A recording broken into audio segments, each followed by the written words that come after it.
it's nice to be back, and a lot of changes to the island, a lot of changes to the way the TTs run, so it's quite exciting to see it all. It's like a passion. I've always been interested in bike racing. I love it. I'm fascinated how the riders actually, ride. They're fearless on the bike.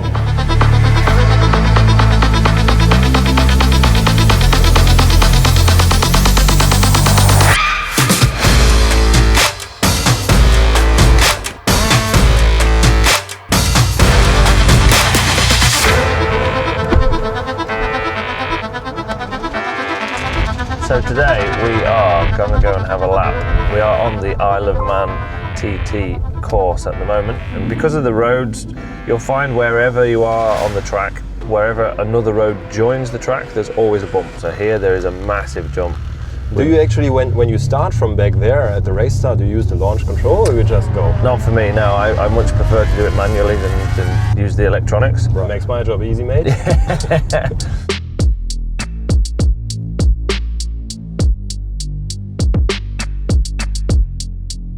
So basically, flashing the bike means I have a prepared setting, electronic setting with the RCK, the Race Calibration Kit 22, for the M1000RR and also the S1000RR.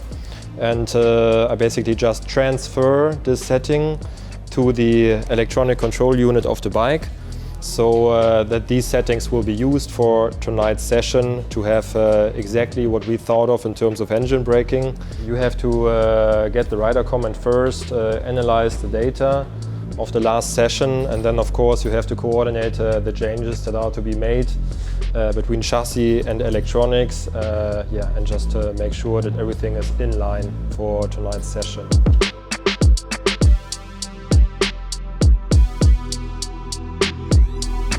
And here is Bray Hill. So everyone always talks about Bray Hill from a spectator or a rider point of view.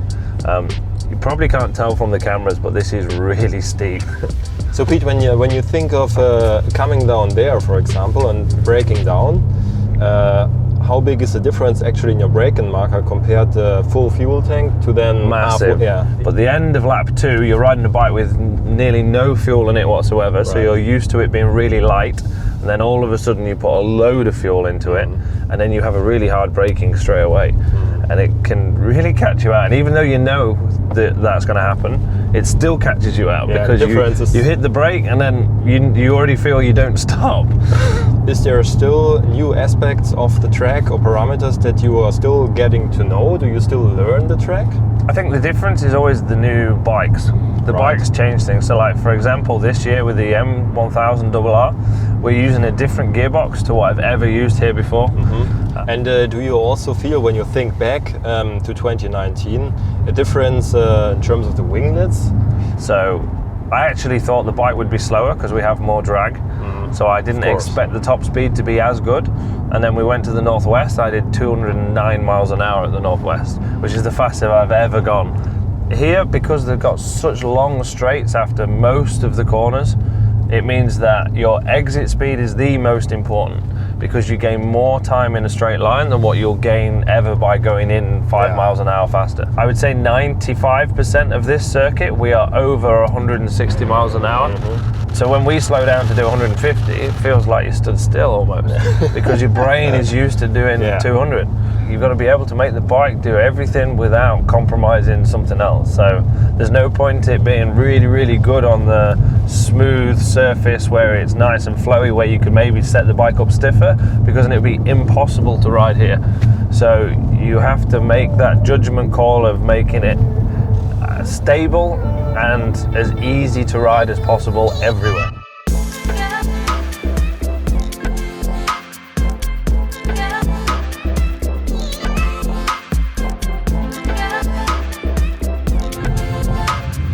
Last year was the first year I worked with BMW, and absolutely I love the brand. They are a prestige brand. It's really good, yeah. I mean, the Superbike is phenomenal. So it's a very stable bike and nice to ride. When your bike is working good, you like the course, or when your bike is not so good, you don't like the course. Around here, you don't really use cornering as much, sectoring. You basically just concentrate on basic changes, that being engine brake settings for corner entry, which is what we have done just now, and also just a little bit of traction control. Wheelie control around here is a bit difficult to set up because there are many jumps, the bike is in the air, and yeah, there is just compressions and other parts of the track that are difficult really to address with this. We work with pre-control and power levels to make the bike easy to ride for Hachi, also the others. And yeah, these are basically the major changes that we focus on.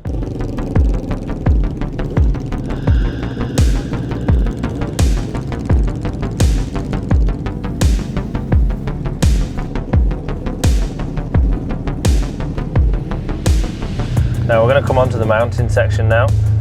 So this is all one way, so there's no traffic coming the other way. This is all now one way, and in a minute there'll be no speed limits. So we have a cameraman in the back who's going to struggle to hold on.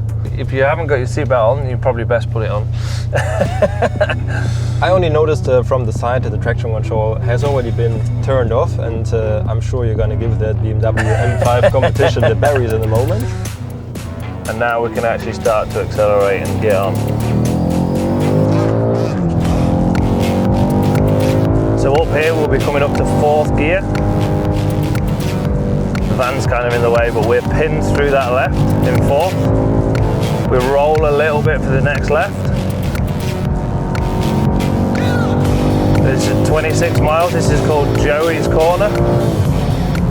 You just roll a little bit off the brake, on the throttle, so you can run right out to the guy who's got a camera just there. It's also quite bumpy. Really bumpy, so you'll be 5th gear now, as long as he doesn't get in the way. Looking for the bush on the right, yeah. Brake, back 1 gear, off the brake, on the throttle. Wow. So you drive all the way through. This is also quite Guthries. behind this section. Yeah, you'll be really hard on the brakes. Back to 2nd gear. You'll be up to 3rd gear now on the bike. Roll a tiny little bit and then pick the throttle back up because you want to drive real hard there and you want to drive real hard here. So this is onto the mountain mile. You want to drive right through it and use all the road on the exit. That was only 115 miles an hour. Normally we're probably doing about 150 on the bike. It's hard to imagine you can go that much quicker around here. Yeah, and this is now like, this is the mountain mile. I'm going to have to roll because we've got too many people in the way.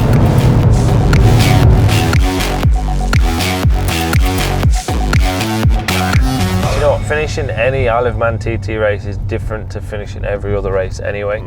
It's really hard to explain. It's hard to tell people what the Isle of Man TT is about anyway. Unless you've been here, you will not understand what it's about.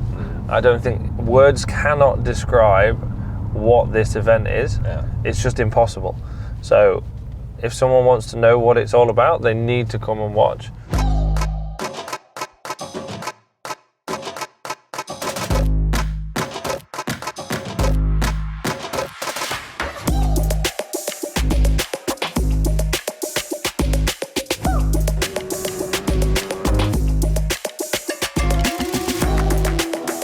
What do you find is so different between all of us riders from a data point of view, from an electronics point of view, or feedback?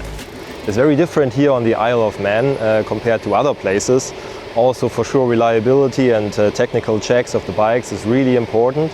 But for sure, it also comes down to data analysis and talking to the rider and understanding where we still have some more margin to be looking for in terms of performance on track. Yeah. It's great that BMW actually do that because they're the only manufacturer that puts support here, like technical support for any BMW rider. And that doesn't matter whether you're in a big team like me or whether you're a rider with a lad and a dad in a van, if you like.